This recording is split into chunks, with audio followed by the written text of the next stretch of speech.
From the campus of Iowa Western, you're watching your hometown information station, CBTV 17.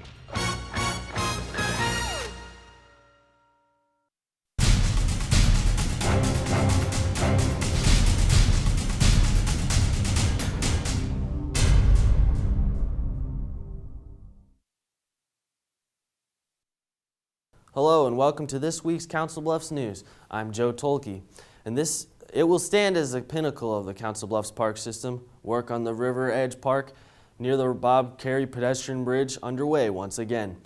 After last year's devastating Missouri River flood halted construction, CBTV's REBEKAH Ray takes a look at what is completed and what is still to come. When the 2011 Missouri River summer flood swept over this land, folks anticipated that plans for the new River's Edge Park sank. But as you look around, they've been busy. Looking at the construction going on at River's Edge Park, you wouldn't know it's been on hold for a year. Just 1 year ago, it was underwater. For over 100 days, floods caused water to surround the Playland Park area. Crews couldn't get past the levee. Today, the Missouri River is on its regular course, meaning plans for the River's Edge Park are back on track. See, about half of the amphitheater is in place. We have several places we can set stages up. We've kind of cut out of this riparian woodlands that exist here on the Council Bluffs side this little sliver of space for active recreation. The little sliver, the first of its kind year-long project, 60% complete. Council Bluffs Park and Rec Director Larry Foster says when finished, the River's Edge Park will join Omaha's river landing by the Bob Carey pedestrian bridge. We share a river, we share a home on the river, and very soon we'll share a recreation space on the river with Omaha. A recreation space available thanks to generous donations. Iowa West grants cover nearly half the cost.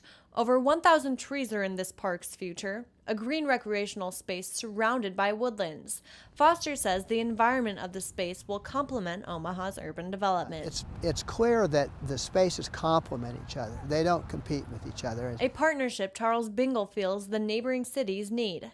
I think it's going to be good. I think it's going to really open this side up. You know, Omaha has their side over there, you know, and so we need something over here on this side. It's kind of together, really. I mean, it's split, but it's really one. Although the park is on the wet side of the levee, officials don't fear floods will damage this investment. But when the water went down, there was absolutely no damage at all to the site.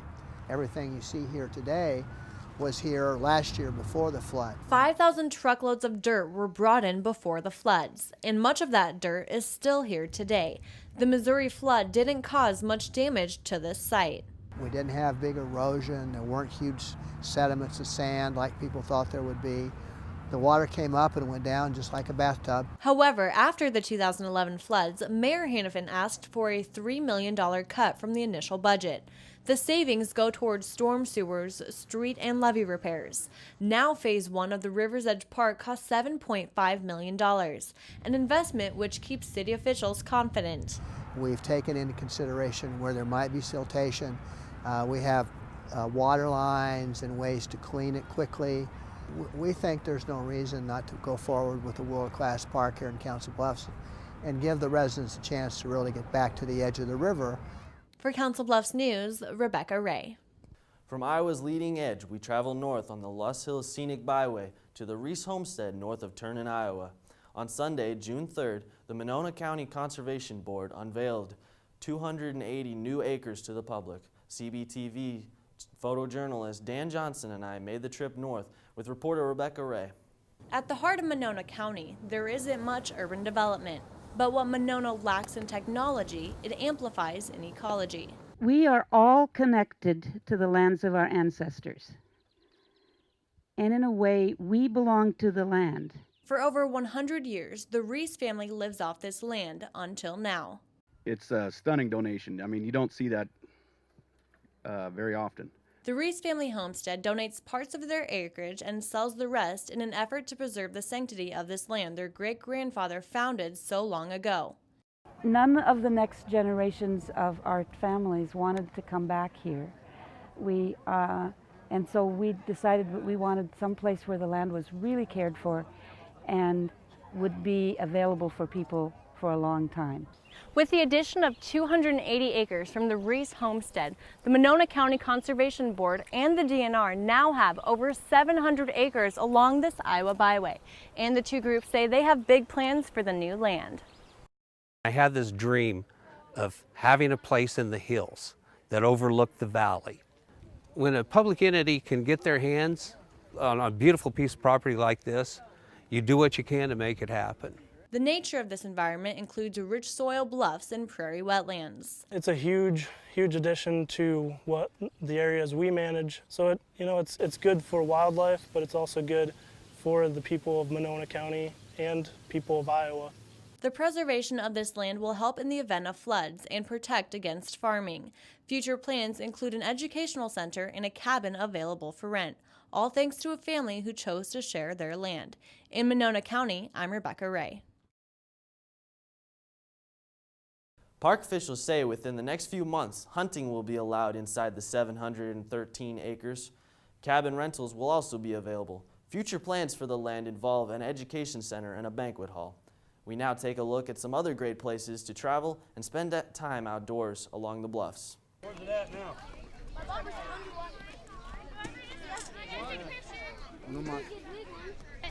We're down here at Lake Manawa at the Fishing Game Club. It's Iowa's free fishing weekend. This will be our 13th annual Trailblazers fishing adventure.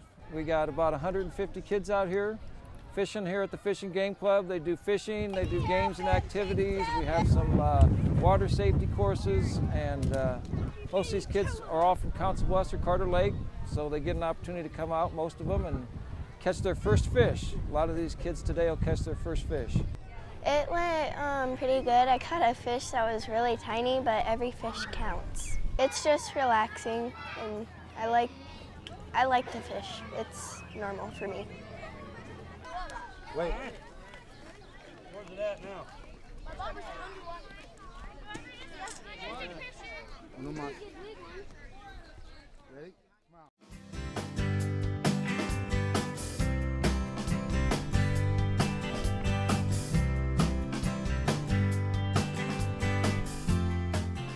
It's just basically about having kids come out and fish and win prizes and catch as many fish as they can. You get tackle boxes, bobbers, fishing rods, bait boxes, and all kinds of fishing tackle. Well, it gives them some responsibility, and then they also want to win a prize.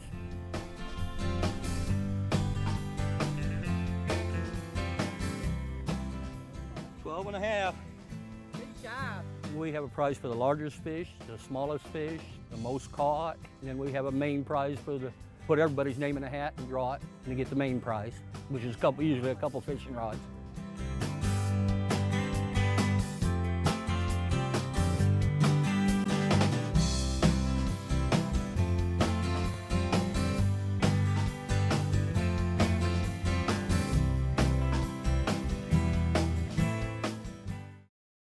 It's a beautiful place to go. So I love it. It's a great place to fish. Boys catch a lot of fish. A great place to forget your worries. Stuff going on at school, drama. All in the hopes of catching a big one. DeSoto Bend was damaged by the Missouri River flood last year. This summer, the park attracts people to be outside. I think we all need to stay in touch with nature. I think it keeps us healthy. Because as you can see, there's a bunch of water around the trees. You can see how high it's been and what the damage has been. DeSoto Bend is also known for its wildlife. It's a beautiful wildlife area. Everyday basis, just driving through, you can see turkeys, deer, birds flying through. Every now and then see a bald eagle. And in the water, They get to see the geese and the turtles in the water and the frogs around and all the fish. They like it out here. the Missouri River borders the park, giving boaters a chance to take advantage of open water when they're not fishing. DeSoto is open from sunrise to sunset every day. Admission fee is $3 per vehicle. Come out this Saturday, June 9th for National Get Outdoors Day. Admission will be free, so bring your kids out for this exciting event. For some, it's an every year donation. I give blood every year, well, at least once a year, to help save lives. And if you're wondering whether giving blood is worth your time, giving blood takes about an hour, and in that hour, you're potentially giving somebody a lifetime. So what's 5 minutes with a quick pinch in your arm when you potentially could be helping someone else to live another day. This blood drive at Harris Casino is complete with a rock and roll twist, showing appreciation to donors. You assume when you go to the hospital that if you need blood, it's going to be there. Well, it takes donors to come out and make sure that it's there when people need it. Almost everyone during their life will know someone who would need a blood transfusion. Donating blood is one way you can help. The 4-day blood drive began on Tuesday, May 29th. The American Red Cross goal, to receive 500 pints of blood every day. We've had a great turnout. It's been really strong. We're continuing to grow this blood drive and continuing to get support from the Council Bluffs community. So it's been a great day. To learn how you can donate or volunteer for the Red Cross, visit redcross.org. With your Council Bluffs News, I'm Marie Zeitner. Coming up after the break, we learn about Grand Tour through Council Bluffs. Next, we meet a foster grandparent at Children's Square. I'm home, and I love it. I'm home, where I belong. It's always nice to come home, but many Americans are at risk of foreclosure and losing their homes. Making home affordable from the U.S. government has already helped over 1 million struggling homeowners like these. The sooner you act, the better chance we can help you. I'm home, where I belong.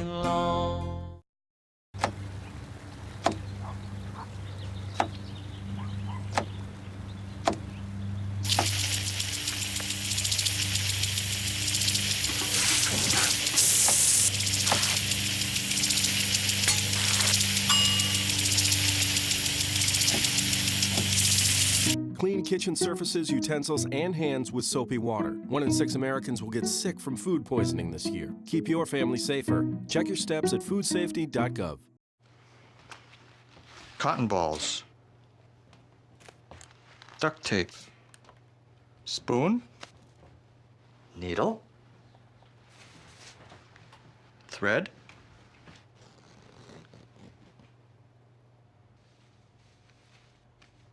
Scalpel. The smallest moments can have the biggest impact on a child's life. Take time to be a dad today. What does the future hold for you? I can learn. I can lead. I can play. I can grow. Put yourself in a great place. Iowa Western. Classes are forming now in more than 80 areas of study. Learn more, a lot more at iwcc.edu. I can succeed. Welcome back to Council Bluffs News. I'm Joe Tolke. Southwest 8 Senior Services Area Agency on Aging makes life easier for the elderly, and one client shows kids at Children's Square Emergency Shelter that they have something in common. CBTV's Rebecca Ray has the details. Their lives are decades apart, yet they yearn for the same thing, the love of a family. I don't really have any biological family left. And they need somebody, you know, to comfort them. Companionship creates the bond between 17 and 70. Grandpa Tom's kind of been here and showed me that a family type of support. If you ask Tom Miller about his grandkids, he will proudly boast, tell you about their dreams and what they've been up to lately. One thing he may not mention, his grandkids are not legally his. I always have a love for each and every one of them. 5 days a week, Miller travels by scooter to Children's Square USA's emergency shelter.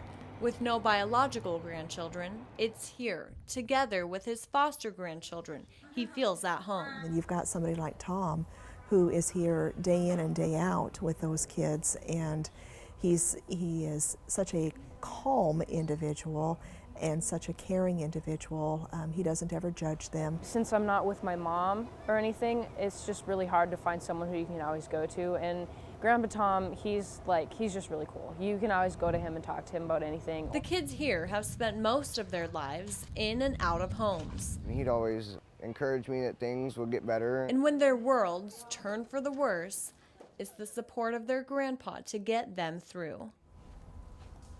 You just have to have a love for them and know that they need somebody that cares for them. Miller isn't the only foster grandparent at Children's Square. 88-year-old Arlene Fedor works as a grandmother to infants. For the past 21 years, Fedor sways in her rocking chair with a foster child in her arms nearly every day. If you know a senior looking for new adventure, visit Southwestern Aid Senior Services in Council Bluffs. Coming up next, it's a Victorian tour of grand homes. Your path to a rewarding career in healthcare begins here at Iowa Western Community College. Iowa Western's new nursing center offers state-of-the-art instruction in nursing, surgical technology, medical training, and emergency medical services. Iowa Western Community College has a state-of-the-art nursing simulation center. Human simulators and expert instructors are your keys to success at Iowa Western Community College. Learn how you can get a quality and affordable education in the growing field of healthcare at iwcc.edu. Get up and get groovy. Kid, what's up with you? Let's get up and play. Do something. Stop slumping like a lump all day. Get on up, come on. Get out the door. Let's shake that booty like never before. Let's run, have fun. Let's jump and groove. Get up and get that body up. Make it move. Get up, and be a player. Get up, get up. Woo. Let's run, have fun. Get up and be a player. Get up and play an hour a day. Ouch! Sorry. For cool playtime ideas, go online. Just don't stay long. My name's Eddie Metcalf. I enjoy working in my yard. And, you know, I can't do that anymore because I'm missing most of my lung. They did a CAT scan of my kidneys. No more kidney stones, that's the good news, but we found a spot on your lung. That frankly scared the hell out of me. I hadn't smoked in 22 years. How could this happen to me? He said, well, you know about radon gas. Well, you know, I heard about it. He said, well, the second leading cause of cancer in America is radon. 22,000 people a year die from this. I literally left the doctor's office, got a test kit, put it in the house, and our result was 39.8. The upper limit is 4. We got to get this fixed. That was on a Monday, and on Wednesday, our mitigation system was up and running. Well, I think everybody should have their house tested. We'd never known we'd still be living there. I could get another tumor from it. But right now, it's changing my life.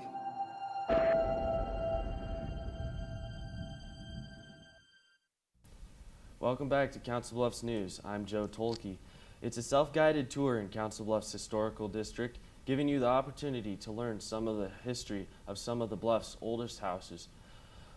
Patricia Muphy joins us today to talk about Preserve Council Bluffs, a Victorian neighborhood stroll.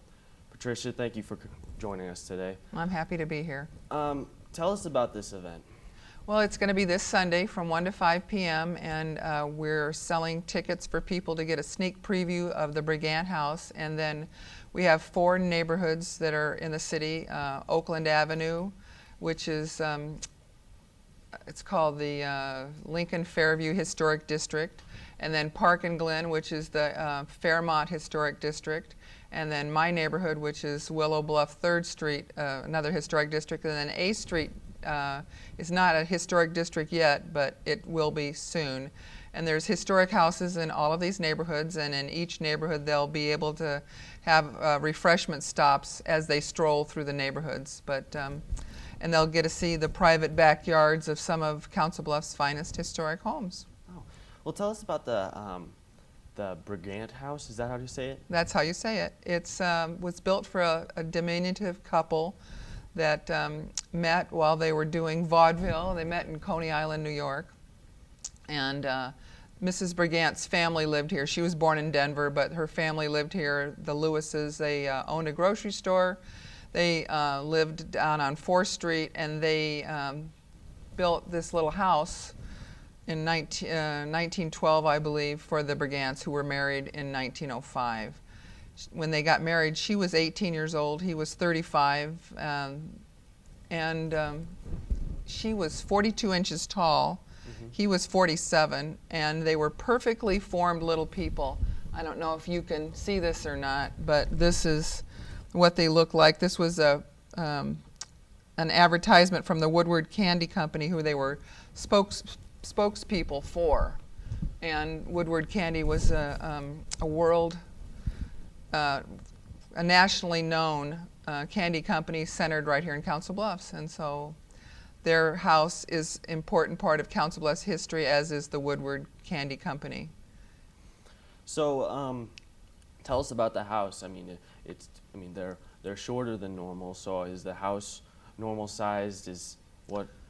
The house is it's a regular size ceiling, but the fireplace and the built-ins in the dining room are made for small people. They're lower, where Mrs. Brigant can see herself in the mirror of the buffet.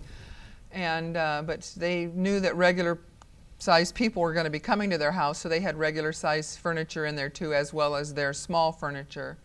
There's a little 48-inch bathtub in the bathroom, which is kind of cool. And we're going to restore it back to what it was at the time the Brigants lived there. Preserve Council Bluffs, of which I'm a board member, is an organization that is interested in preserving Council Bluffs history, and we bought the house with a generous donation made by a local, we don't really know, it's an anonymous donation, but we bought the house earlier this year, and we're going to try to restore it, but we need this self-guided tour is going to be a fundraiser for us to be able to restore the Brigant house. So far we have finished the floors, but we need to restore the wallpaper. There's a vestibule on the outside of the house that needs to be torn off that was put there afterwards, and it needs tuck pointing. It needs quite a bit of work, and that's what we're going to, as one of our projects, try and restore the house and maybe have a little museum with Woodward candy and Brigant memorabilia in the house. So is the neighborhood stroll, are the people allowed to go through these houses, or? No, they don't get to go through the houses, most of the houses. They will get to go through the Brigant house as a sneak preview. And then Barb Dahlbeck's house, which is a really wonderful house on 3rd Street. Her house is for sale, and it's going to be, they're having an open house during our stroll, so that you'll get to go through that house, and that will really be a treat. Her backyard is outstanding also, and that's 135 3rd Street. Last question. Why do you think it's important for people to come and see the history of Council Bluffs? Well, it's important for our children to know where we've come from and the history that we have. I forgot to mention one thing. When they, with this tour, they'll get a 60-page booklet of the 4 historic neighborhoods with pictures of all the houses in it. And Preserve Council Bluffs has recently published that, and it's got a picture of the house and a description of who built it and who lived there. And a lot of important people in Council Bluffs, you'll know where they started and the houses they built. And so with the tour price is $10, and that includes the tour booklet, a sneak preview into the Brigant house, and then refreshment stops in all the neighborhoods. So it'll be quite entertaining and fun for everybody. All right, well, hopefully we have a nice day, nice weather. I hope so too. Well, thank you for coming in. Once again, Victorian Neighborhood Stroll is Sunday, June 10th from 1 p.m. to 5 p.m. The cost is $10 and can be purchased at 517 4th Street, the Brigant House. Up next, more Council Bluffs news.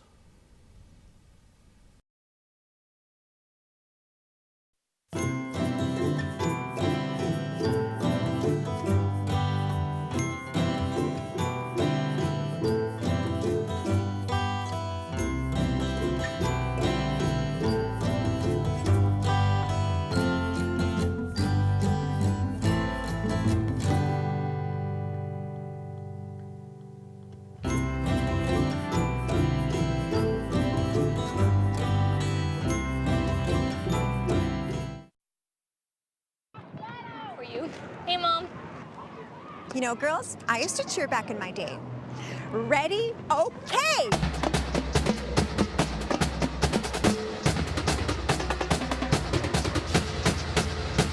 Go team! That was amazing, amazing, amazing. Mom! That was amazing. You don't have to be perfect to be a perfect parent. There are thousands of siblings in foster care who'll take you just as you are.